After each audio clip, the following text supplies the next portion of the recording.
अगर आप एक ही परिवार के लोग को बार बार जिताएंगे तो उनको ये लगता है कि बिना विकास किए हुए, बिना काम किए हुए जब हम जीत ही जाते हैं तो फिर विकास का काम करने का ज़रूरत क्या है। कि अभी जो राजद है वो एम बाई समीकरण पर चलते आई है। एम बाई समीकरण आप समझ रहे हैं। और दूसरे शब्द में मैं ये कह सकता हूँ तो उनका जो सिंबल है लालटेन, लालटेन हो गया यादव जी, और लालटेन में जो तेल डलता है वो तेल है मुस्लिम, समझ रहे हैं ना। तो मुस्लिम जलता है, रोशनी कहाँ होता है? लालटेन में। झूठा नारा देते थे अब की बार 400 बार, ये तो झूठा नारा था। लेकिन इस बार प्रशांत जी कह रहे हैं कि अब की बार 200 पार, 100% 200 से ऊपर हम लोग जीतेंगे और यहाँ जनस्वराज 2025 में सरकार बनाएगी। ये जन स्वराज का मतलब क्या है? जन स्वराज का सही माने में मतलब है जनता का सुंदर राज। अब तक जो राज आई वो व्यक्ति विशेष का राज आया। अब जो राज प्रशांत किशोर जी बना रहे हैं वो जनता का सुंदर राज बन के आएगी और जनता की सरकार बन के आएगी। जन स्वराज का मतलब ये है, जनता की सरकार। 2025 का मिशन क्या है आपका?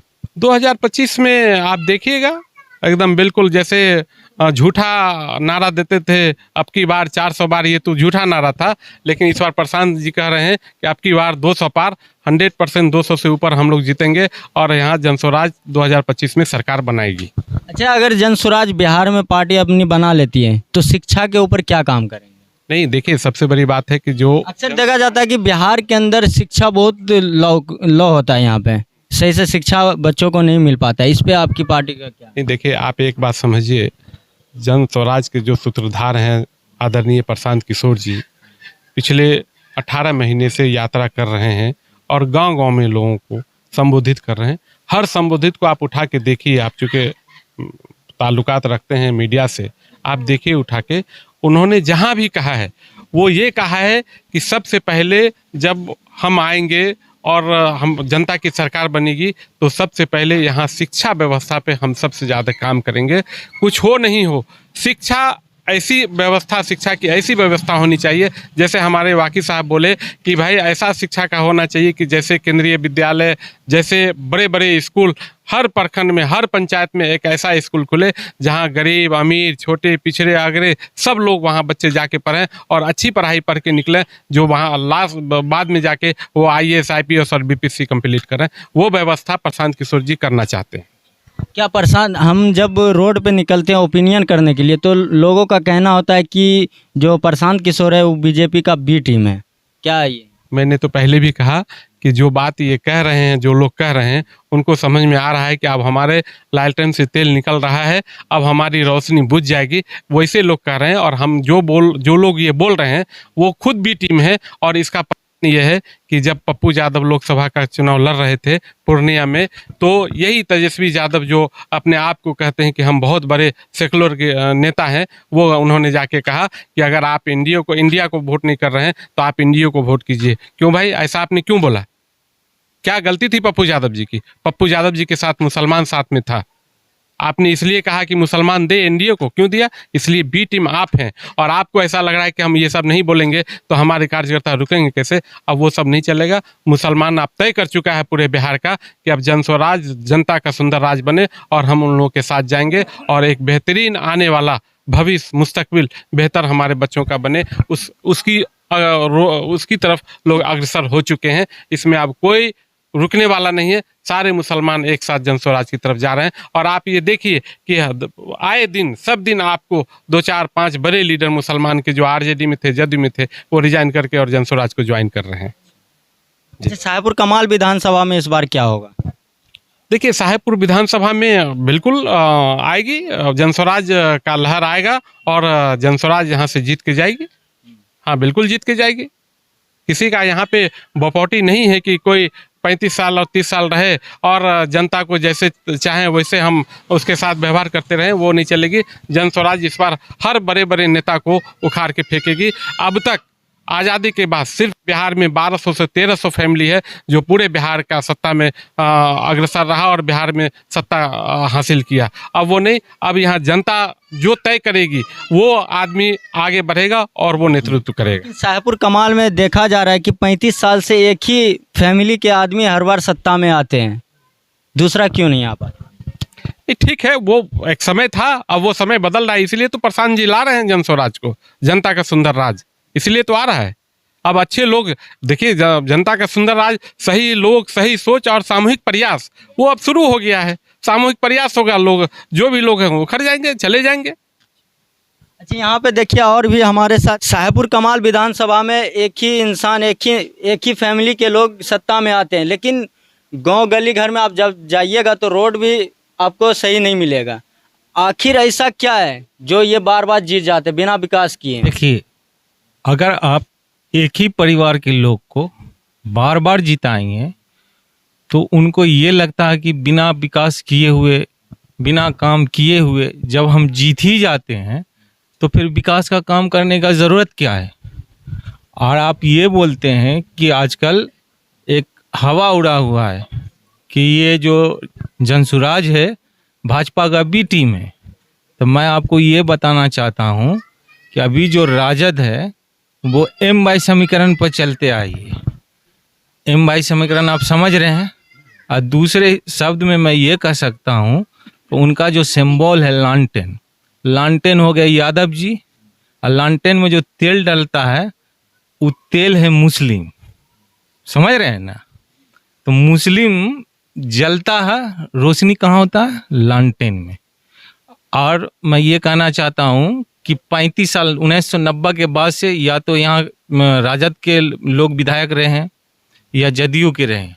राजद के विधायक जो रहे हैं वो एक ही परिवार से रहे हैं, वो श्रीनारायण यादव रहे हैं और लास्ट चुनाव में ललन जी जीते हैं। वो कितने लोग से मिलते हैं, जुलते हैं, कितने लोगों के सुख दुख में रहते हैं? नहीं रहते हैं। अभी कुछ दिन पहले बलिया में एक दंगा टाइप का हो गया था, तो वहाँ के लोकल लोग थे, हम लोग उनको समझाए बुझाए। विधायक जी कब आए? 20-25 दिन बाद आए, जब आग बुझ गया, आग बुझ के राख भी खत्म हो गया, तब विधायक जी वहाँ उपस्थित होते हैं। तो हम लोग वैसे लोग को अब चुनेंगे।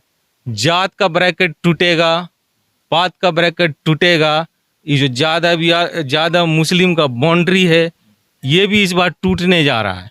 इस बार शाहपुर कमाल विधानसभा में खेला होगा, आप इस बात को गांठ लेकिन बांध। एक बात सुनिए, कुछ लोगों का कहना है कि अभी तक जो शाहपुर कमाल विधानसभा के अंदर कोई मुस्लिम से, कोई दूसरे जाति के लोगों से कोई लफड़ा नहीं हुआ, लेकिन एम बाई में क्यों हो जाता है? फिर भी एम जो है बाई को क्यों वोट करते हैं? ये एक जबरदस्ती खेत भी जोते देखिए नहीं, ये एक तरह का डर पैदा कर दिया गया है लोगों में कि अगर इसको वोट नहीं दोगे राजद को तो भाजपा जीत जाएगी। तो अभी हम ये पूछना चाह रहे हैं कि अभी जो प्रेजेंट में किसकी सरकार है? किसकी सरकार है? एनडीए गठबंधन की सरकार है ना। प्रशांत जी 25 में चुनाव लड़ने जा रहे हैं, तो एक अब्बा फैला रहे हैं कि वो बी टीम है, वोट मत देना नहीं तो भाजपा की सरकार आ जाएगी। तो अभी किसकी सरकार है? हमारी एक कोशिश है कि व्यवस्था बदलनी चाहिए, शिक्षा के क्षेत्र में हो, रोड नाला के क्षेत्र में हो, रोजगार के क्षेत्र में हो। ये जो पलायन हो रहा है, रोज दिन हमारे नौजवान चाहे पढ़ने के लिए जो छात्र अच्छे यूनिवर्सिटी में जाते हैं, बाहर जा रहे हैं, तो वहाँ आपका पैसा भी जा रहा है, बच्चे भी जा रहे हैं या नहीं जा रहे, उस चीज़ को रोकना है, यहाँ रोजगार पैदा करना है, ये मेन मकसद है। और सबसे बड़ी बात मैं ये कहना चाहता हूँ कि प्रशांत जी ये कहते हैं कि हम कोई सीएम का सपना नहीं देखे हैं। क्या देखें? वो कहते हैं हमेशा कि जिस दिन बिहार में दूसरे प्रांत के लोग, महाराष्ट्र के, गुजरात के, हरियाणा के लोग बिहार में आएंगे, उस दिन मेरा सपना पूरा होगा।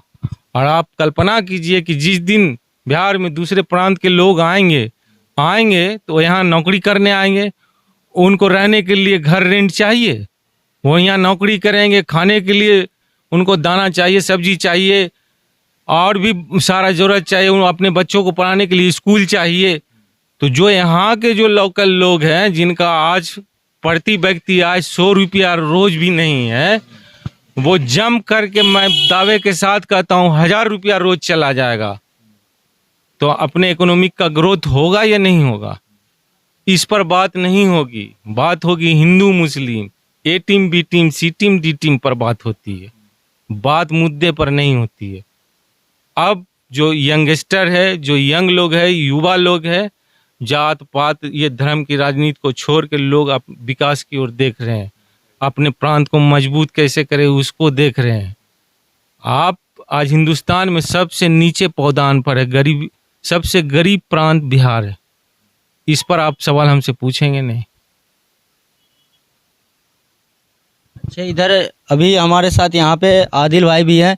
अच्छा, एक बात बताइए, लोगों का कहना है कि प्रशांत किशोर जी जितना प्रचार में खर्च कर रहे हैं उतना अगर बिहार के अंदर कोई एक बड़ी कंपनी अगर ला के खड़ी कर दे तो यहाँ पे लाखों लोगों को रोजगार मिल जाएगी। ऐसा क्यों नहीं करते हैं? उससे सोच डेवलप नहीं होगा। कंपनी लगा देंगे, आपको मालूम होना चाहिए भूल भुलैया जब लखनऊ में बना था तो 2 बार बना था, 2 बार टूटा था। उस टाइम कहत साली आ गया था, यानी उस टाइम बेरोजगारी अभी कैसे परम सीमा पे, उसी तरह परम सीमा पे चला गया था। लोगों ने पूछा बादशाह जी अब क्या किया जाए, तो बताया कि भूल भुलैया तोड़वाओ इन लोगों से। तो अपने मजदूरों को बोला तुम लोग तोड़ो, तोड़ने में जो समय लगेगा उसका हम पैसा देंगे। पैसा दिए, फिर बोले बनाओ, फिर बनाए, बनाने में जो टाइमिंग था उसको मजदूरी के हिसाब से पैसा दिए, फिर तोड़वाए। तो लोगों ने कहा आप बैठ के भी पैसा दे सकते थे, आप कायल जुटो 2 बार तोड़वाए 2 बार जुड़वाए, मतलब बैठ के पैसा दिलवाते ना तो देहाती भाषा में बोला कोड़ी हो जाता सब, इसलिए काम करवा के हम पैसा दिए। अभी मान चलिए यहाँ पे बनाने का तो बनाइए देंगे, यूनिवर्सिटी कॉलेज या फिर कोई प्लान, कोई मतलब समझ लीजिए कि कोई फैक्ट्री वगैरह बनवा देंगे, सोच डेवलप होगा, दिमाग में घुस जाएगा कि फैक्ट्री में हमको रहना, यही काम करना। एक नई सोच है जनसुराज, सिर्फ पार्टी नहीं है, एक विचार है, एक समझ है, एक कोशिश है, सिर्फ पार्टी नहीं। पार्टी तो राजद वाले हैं, आते हैं इलेक्शन टाइम में 200-200 रुपया 500-500 रुपया देते हैं, भीड़ लगवाते हैं, चले जाते हैं। और जनसुराज की भीड़ देख रहे हैं अभी, औरतें हैं जिनके चलने के पास में चप्पल नहीं है, बरसात का टाइम है, अभी बारिश हो रही है, सब लोग चप्पल में जा रहे हैं, जुनून है इसके पास। जनसुराज एक सोच बदलने के लिए आया। बिहार के लोग बाहर जाते हैं, बिहारी उनको बोला जाता है, तकलीफ होती है, इस विषय में कोई नहीं बात करना चाह रहा, क्योंकि जो बड़े बड़े लोग हैं उनके बच्चे इंडिया में नहीं रहते, सिंगापुर रहते हैं, आउट ऑफ कंट्री रहते हैं, तो उनको इस सब का सामना करना नहीं पड़ता। और हम लोग चूंकि रहते हैं हिंदुस्तान में, हम लोग मिडिल फैमिली से आते हैं, तो हम लोग को देखना पड़ता। तो एक सोच बदलने की कोशिश है, युवाओं के अंदर जोश पैदा करने की कोशिश है। औरतों को बताया जा रहा है कि अपने बच्चे का भविष्य तुम समझो, पैसा लेकर वोट नहीं दो। जाहिर है जो पैसा लेकर वोट दीजिएगा तो भाई वही काम की उम्मीद कीजिएगा उस नेता से। तो सोच बदलने की कोशिश है जनसुराज की। अभी इतनी ज़्यादा महंगाई बढ़ रही है, इस पे आपका क्या कहना है? देखिए महंगाई, एक तो जीडीपी होता है जिसका फुल फॉर्म वकील अली बताएंगे, आमतौर पे बताया करते हैं। महंगाई जो है वो पॉलिटिकल क्या बोलते हैं, मतलब डैमेज का एक हिस्सा, मतलब कहा नहीं जाता आपस में लड़ाओ राज करो, वही वाला कहानी जिस तरह भी अमेरिका कर रहा है और बहुत सारे लोग करते हैं। महंगाई बढ़ती नहीं है, अगर पब्लिक चाह ले क्यों बढ़ेगी महंगाई? नहीं बढ़ेगी। कोई ऐसा स्कीम आए जो बजट पास होता है, हम उसका विरोध करेंगे मिलजुल के, तो बजट पास हो जाएगा, मजा पास हो जाएगा, नेता लोग पास करा लेगा। लेकिन नहीं, हम लोगों को मतलब हम लोग के अंदर एक चीज डाल दी गई है कि मान चलिए कि अभी जो हम खुले में सांस ले रहे हैं यही हमारे लिए बहुत कुछ है, यही हमारी जिंदगी है। तो ये सोच बदलने की कोशिश हो रही है। जो अभी हम जी रहे हैं, अपने रोजगार में हैं, थोड़ा बहुत जो भी है वो हमारा सरकार हमको फ्री में नहीं दे रहा है, सरकार का कोई इसमें महत्वपूर्ण योगदान नहीं इसको कहेंगे। ये सोच डाल दिया गया कि नहीं ये बहुत बड़ी चीज़ है, कहा तो लड़ाई झगड़ा नहीं हो रहा, ऐसा वैसा नहीं हो रहा, तुम ठीक हो, हाँ अल्लाह अल्लाह करते रहो, इतने में ठीक है। तो ये सोच बिल्ड करने की कोशिश है जो जनसुराज कर रही है। मुसलमानों को बीजेपी का डर क्यों दिखाया जाता है? वो डर इसलिए दिखाया जाता है कि 2-3 दफा डर दिखाया गया था तो कामयाब हो गए वो लोग, समझ में आ गया, इसका नस पकड़ लो। मुस्लिम को 2-3 दफा बहुत सारे वाकयात हैं, स्टोरी है, उसको आप रिमाइंड करेंगे, रिकॉल करेंगे, आपको समझ जाएंगे कि वो डर दिखाया गया और कुछ ऐसा प्री प्लानिंग कुछ किया गया था जिसकी वजह से वो सटीक निकल गया। तब एक नस पकड़ा गया, अब उसी पे इसको वार करते रहो। एक बार मुस्लिम खड़ा हो जाए शाहपुर कमाल वाला, बोले सरकार बनने तो जिसकी बनती है, देखेंगे कौन कैसे जीत जाता है। अरे भाई समीकरण हमारे आपके मिलने से न बनता है कि ऊपर से आगे टपक जाता है। अभी लोगों ने कहा ना कि भाई अभी बीजेपी की सरकार है, क्या हो गया, एनडीए की सरकार है, अभी हमने वोट तो राजद को दिया था, फिर एनडीए की सरकार कैसे बन गई? ये तो सवाल है ना। राजद का 2-3 विधायक था, सब चला गया वहाँ, 3 विधायक था ना भाई, चला गया, और कैसे कैसे गया वो सब भी आप जानते हैं। तो पूछना चाहिए था तेजस्वी यादव से, मुस्लिम नेता पूछते भाई वोट तो हमने आपको दिया था, सरकार उसकी कैसे बन गई।